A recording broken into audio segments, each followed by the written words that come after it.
AITHA for throwing the food my mom prepared into the trash in front of her. I, 23M, and my mom, 35F, decided to have the entire family over for a special dinner. She spent the whole week planning the menu, shopping for ingredients, and cooking. Mom was known for her culinary skills, always experimenting with new recipes and flavors. This time, she decided to surprise us with a dish that was completely out of the ordinary, something she had never made before. As the youngest in the family, I was home from college for the summer. My relationship with my mom had always been a bit complicated. We loved each other, but we had our fair share of disagreements. Recently, our arguments had become more frequent, mostly about my choices in life and how they didn't align with her expectations. Despite that, I was looking forward to this family dinner, hoping it would be a chance to mend some bridges. The house was filled with the aroma of spices and herbs as Mom worked tirelessly in the kitchen. She had been up since dawn, and by the time our relatives started arriving, she looked exhausted but pleased. I stayed out of her way, knowing better than to interfere when she was in her element.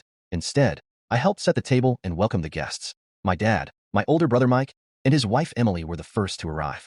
Soon after, Aunt Linda and Uncle Joe walked in with their 2 kids, followed by Grandma Rose. The house buzzed with chatter and laughter, the kind of atmosphere that reminded me of the good old days when everyone was under one roof. As we gathered around the table, Mom emerged from the kitchen, beaming with pride. She was carrying a large tray covered with a cloth, adding an element of mystery to the meal. She set the tray down and dramatically removed the cover, revealing a steaming, golden brown casserole that smelled divine.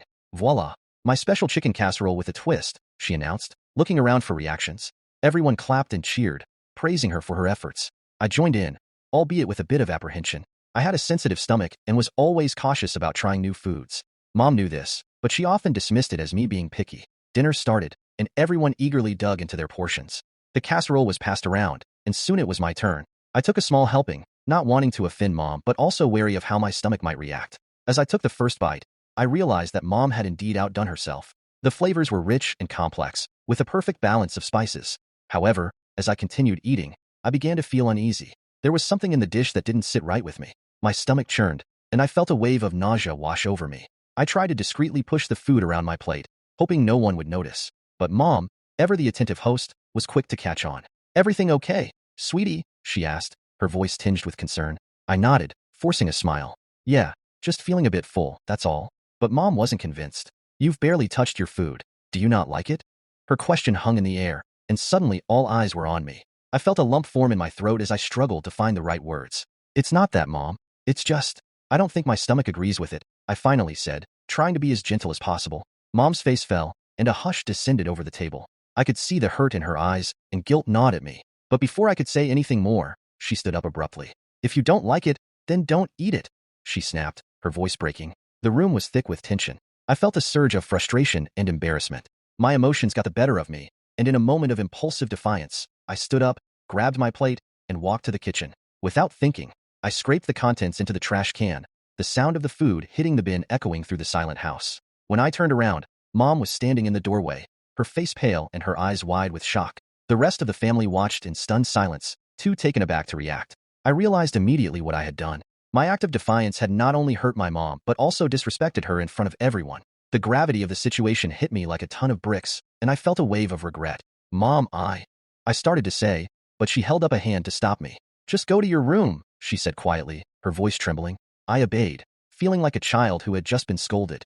As I walked away, I could hear the murmur of voices, the sound of my mom's quiet sobs, and the weight of my actions pressing down on me. Up in my room, I sat on the bed, replaying the scene in my head. How had things escalated so quickly? Why couldn't I have handled it better? I knew I had to make things right, but I wasn't sure how. Apologizing seemed like the obvious step, but I also needed to understand why I had reacted the way I did. The next morning, I woke up with a heavy heart.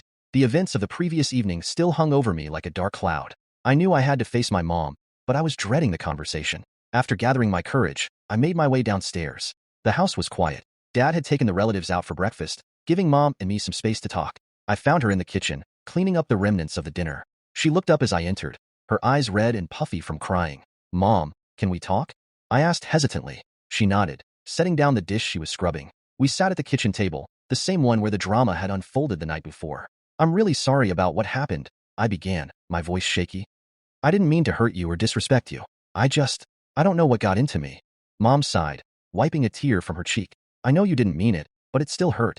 I worked so hard on that meal, and seeing you throw it away like that, it felt like a slap in the face." "I know, and I'm really sorry," I repeated. "It's just that my stomach really can't handle certain foods, and I was feeling nauseous." I should have explained that better instead of reacting the way I did. She looked at me, her expression softening. I understand that you have dietary issues, and I should have been more mindful of that.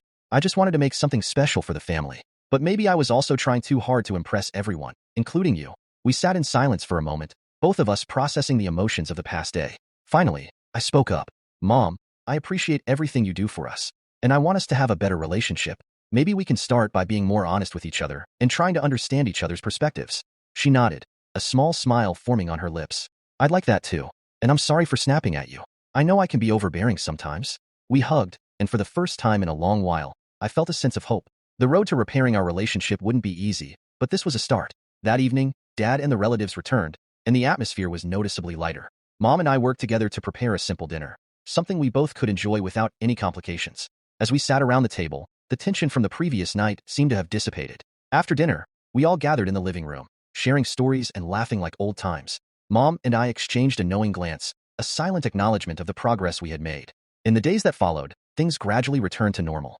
Mom and I continued to work on our relationship, learning to communicate better and respecting each other's boundaries. It wasn't perfect, but it was a step in the right direction. As I prepared to head back to college, Mom and I shared a heartfelt goodbye. We promised to stay in touch and to keep working on our relationship, no matter the distance. Looking back, I realized that the incident with the casserole had been a turning point. It forced us to confront our issues and to start the process of healing. And while I still felt a pang of guilt every time I thought about that night, I also felt grateful for the lessons it had taught me.